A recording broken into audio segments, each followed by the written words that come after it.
Welcome back to Roy on Rescue. I received a great message today from a person who sounds like they work with pediatrics. And in particular, they work with pediatrics with special needs. And in this case, this pediatric child has a tracheostomy or a tracheal tube that oftentimes needs to be cleaned. It needs to have suctioning. It needs to sometimes have some hyperventilation, it sounds like. In certain cases, if the child is wrestling with an infection or something that's not quite allowing the baby to get enough oxygen, the baby may even need to be ventilated with a bag valve mask. So I'd like to talk a little bit more in detail about some of the aspects related to tracheal bag valve mask operation. So when you're taking care of a baby who has a tracheotomy, in this case it's a 15-month-old baby, it's really vital to keep an eye on their signs and symptoms. So this baby might actually have an oximeter, so you can kind of take a look at their saturation levels and see if they're maybe getting a little bit shy on the oxygen.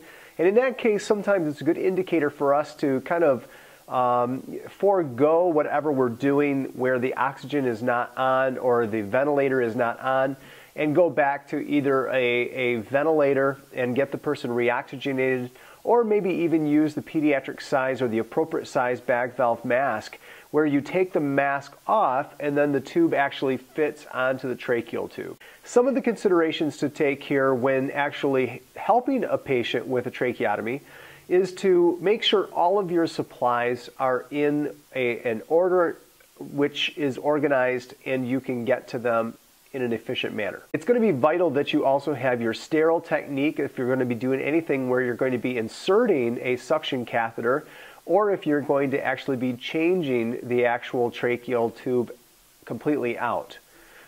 In this case, we're going to be talking about what to do if the patient needs to be ventilated and have some supplemental oxygen. So when we see that the baby is maybe turning a little blue around the lips or is in some form of respiratory distress, this could be secondary to a viral episode, it could be secondary to some mucus buildup, but regardless of that, the baby is having some difficulty breathing.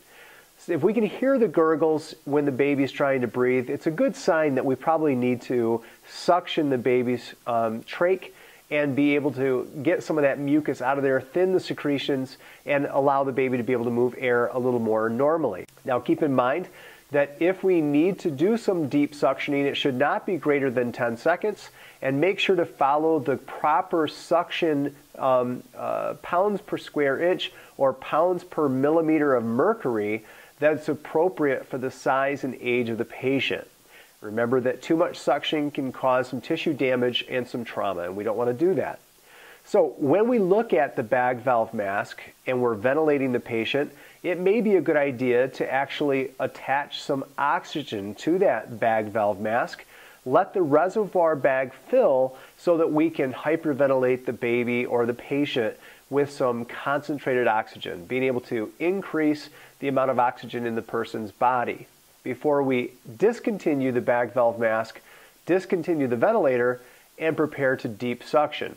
Remember that when we're deep suctioning, it's going to be vital to keep sterile technique so that we can actually go in and suction without spreading more germs in the upper part of the lower respiratory area. Be sure to have sterile gauze and sterile saline available so that you can clean around the stoma, make sure to clean up any secretions that are there, and be able to put new fresh dressings around that area if so called for. Remember, at any time that you think about traveling or going out for the day, it's always vital to have a trach kit set up so that no matter what might occur, you have extra supplies to be able to help your patient. Remember to check your suction equipment often and have a backup in case your suction equipment fails. There's a lot of different manual suction devices out there that can be used in case your battery or your electronics fail on your suction device.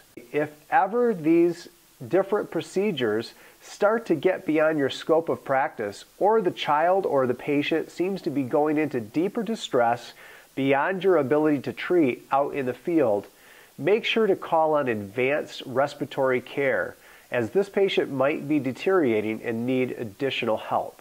If this is a home health care setting, Remember, don't ever hesitate to contact EMS by calling 911, and be sure to get advanced medical care there to be able to bring this patient to the next level of treatment so they can get back on track again.